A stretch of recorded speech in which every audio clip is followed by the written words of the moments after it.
Reinvention is truly an initiation, right? We're stepping through that threshold. We are searching for bigger purpose. We are letting ourselves evolve. Welcome to Intuition Unlocked, the podcast empowering empathic women who feel misunderstood, overwhelmed, or disconnected from their intuition, begin to trust their sensitivities, find inner clarity, and show up with embodied, unstoppable confidence in their daily lives. I am your host, Olivia Ashley, an empath and intuitive, and I'm so happy you're here. Welcome back to Intuition Unlocked. It's Olivia here, and I'm really glad you found your way into this space today. Because if you're here, if this idea of reinventing yourself stirred something in you, I don't believe that's random. I think it's information. I also think it's intuition and your inner self gently tapping you on the shoulder and saying, this matters right now. Today we're talking about how you can reinvent yourself at any time. Not by trying to become someone new or pretend and fake it till you make it, but by truly dissolving what no longer fits and remembering who you've always been beneath the layers and who you want to be. We are going to explore this from both a neuroscience and psychology lens, talking about how beliefs are formed, how identities solidify, and how habits actually change, as well as from an intuitive and energetic perspective, talking about why reinvention is such a sacred practice, how intuition supports this process, and why letting go of old stories is often the doorway to everything you've been calling in. So take a breath with me, let yourself arrive here, and let's get into it. So why is reinvention calling you right now? I see that reinvention doesn't usually arrive when life feels neat and figured out. It often arrives when we're at a threshold. It could be that something has felt off, or we're feeling a pull to uncover or get curious about new aspects of ourselves, and we're facing external change, and so the internal is wanting to adjust as well, or vice versa. It's an invitation to allow the old ways of being, coping, striving, or identifying to be released, at least the ones that don't work anymore. And often we interpret this period of facing a threshold and crossing it, of facing even a crumbling moment, as something that brings discomfort. And then we equate it with being wrong or negative, or that something isn't quite right. And yet, what if we flip that script? What if we actually look at this time and that period as something that is happening on purpose? And so knowing that, I think it helps to understand from a psychological perspective how our brains are designed, why we hold the identities we hold, the beliefs we have, and the mechanisms behind this all. To start, your brain is designed to conserve energy.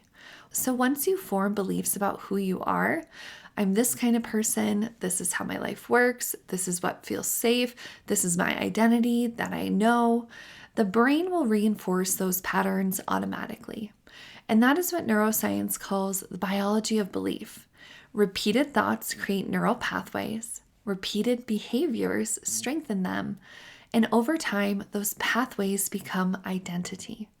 So when you feel stuck, it's often not because you're incapable of change. It's because your nervous system has learned that the familiar is safer than the unknown, even if the familiar no longer feels good. So reinvention then is not about forcing anything. It's about creating enough safety to choose differently. And when you do just that, you can more easily dissolve old identities without losing yourself. And that's really important because to create and reinvent yourself, there are old identities, old subconscious beliefs, old programmings that need to be let go.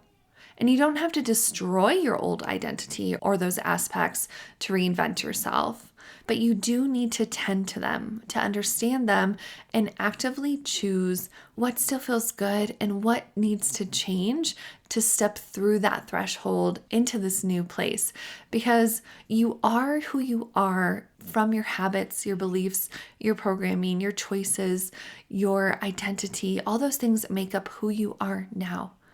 And it feels like you are at a point where you're ready for that next level, that upgrade, that change, that redirection that will help you evolve. And you're not wrong for who you've been. Those old versions of yourself, those experiences, beliefs should be celebrated, honored, and appreciated for what they've given you. Those versions of you brought you here. They kept you alive, protected you, and made sense at the time. And they even gave you experiences that shaped you in profound ways. Yet identities are meant to evolve. And so let's look at what identities truly are. From a psychological standpoint, your identity is made up of three things. First, the beliefs about who you are. Second, the emotional patterns you're used to feeling. And third, the behaviors that reinforce those beliefs.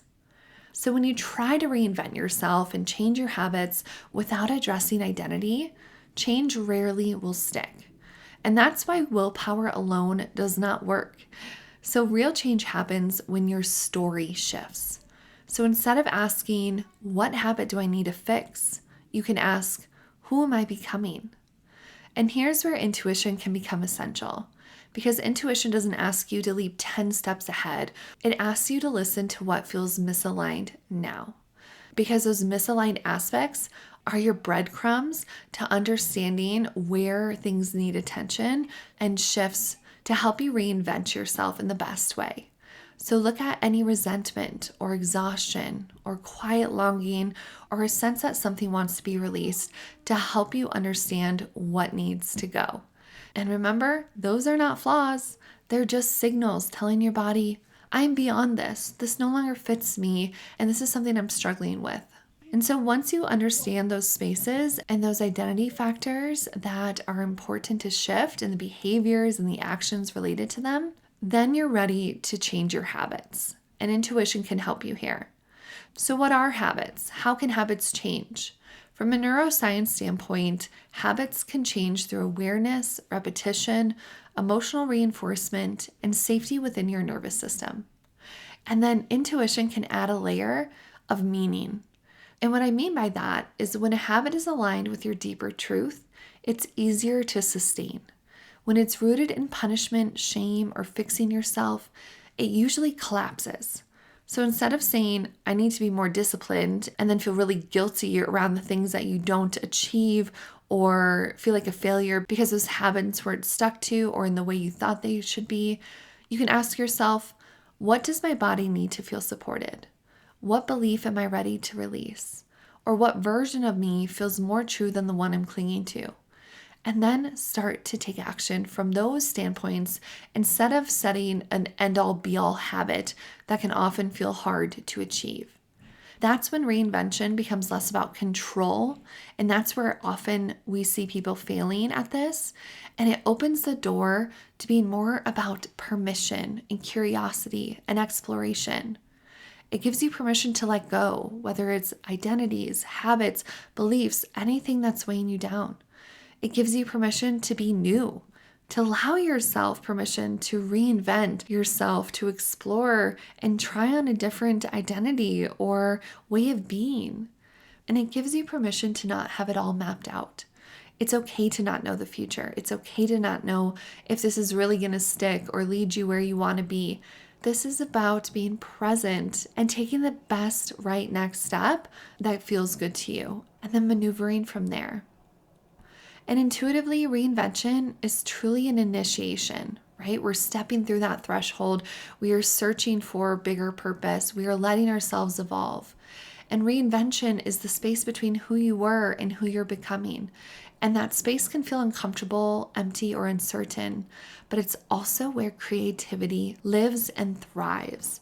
And when you dissolve old stories, like, I always struggle, this is just how I am, it's too late, I missed my chance, I'm going to make the wrong choice. When you can let those thoughts go, understand that they're just there to try to protect you, you can free up energy within yourself. And that energy doesn't disappear when you free it. It becomes available for you to use in a new way. And your intuition thrives when there's that openness, that space, that potential that gets freed up when you take the steps to start to shift. Your intuition has the opportunity to become more clear, more understanding, more curious because you are letting things go and shifting your energy to allow and show yourself and then the external world what you're craving more of, and what you're asking for less of. And there's a sense of relief when you imagine letting some of those thoughts go or not having those be as strong and forefront of your mind and your day to day. Those limiting beliefs, the identity aspects that just don't feel good anymore.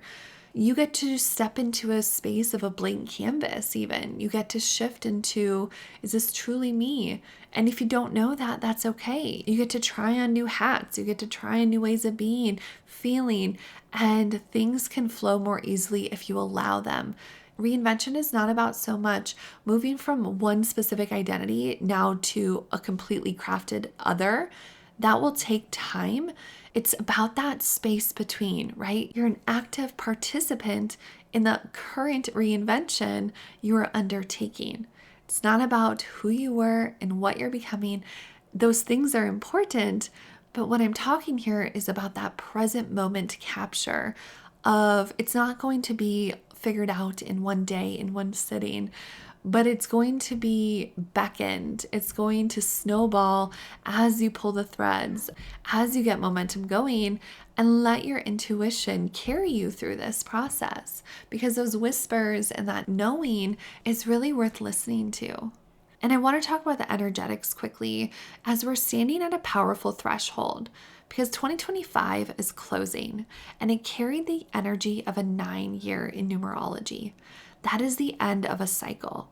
It's completion, release, integration, letting go of what has run its course. So with this year being a 9, we've been asked to close loops, grieve what didn't become or what shifted unexpectedly, honor what we've learned and lost, release identities that no longer fit. And then we're going to move into 2026, which is a 1 year. It's an initiation. It's about beginnings, a fresh identity, and new stories. And so this is perfect timing to be having this conversation and reflecting on these aspects, because the energy is ripe to support you through this. So knowing we're moving from a 9 to a 1 year, so going from endings to beginnings, it's important to understand that you will not leap cleanly into the 1 year, into 2026, without first honoring the dissolution of the 9. So if you're feeling reflective, emotional, tired, or really ready to shed old layers, then you're in good company. You're listening. You're being affected by the energies, because we don't want to just rush forward into the 1 and say, okay, clean slate, it's January 1st, everything before has ended. It's more about taking your time to flow, to allow the 9 to continue to end, to close the loops, to help you dissolve what's needed, and then more easily step into the new year. And that could be well into the spring, where you start to get more clarity and understanding of, okay, this is what this 1 year is going to be about, and this is what I'm going to focus on. And for me personally, this entire year, 2025, has felt like a slow, sacred undoing. And I think many of you will probably resonate with that. It's not what I expected. I thought I was going to have a very different year. And yet I understand now, looking back, how important everything I moved through and worked through and looked at, and now where I'm standing, was so key to my success and evolution. Because old identities dissolved, old ways of pushing, proving, burning out, and defining myself have really loosened their grip. And I have been allowed this space to really let myself find myself. And I know I'm about to welcome this baby and everything's going to shift again, because birth is a threshold in and of itself. And then we're at the end of the year. All these energies are coming forward to really beckon me into this reinvention. And I'm excited for it, because I'm not excited for who I'm about to become necessarily. I'm excited to just be in the present, to step into a pause that this birth will allow me, where I can be with myself, I can tend to my family, I can listen deeply instead of constantly planning for the next thing. And so I want to say that, especially for those of you who struggle with rest or uncertainty, these pauses, these moments, these thresholds are not delays. They are the incubators of creativity, of evolution, and of your growth. And sometimes reinvention doesn't look like action. Sometimes it's surrender. Sometimes it's stillness and silence. It's listening and letting yourself not know. So I want to leave you with something simple. It's not a full plan or a 5-step reinvention process. It's simply an invitation to ask yourself, what identity feels heavy right now? What story am I ready to stop carrying? What version of me feels quietly true beneath the noise, and how can I bring her forward? You don't need all the answers to those questions. You just need honesty and the willingness to get curious with yourself.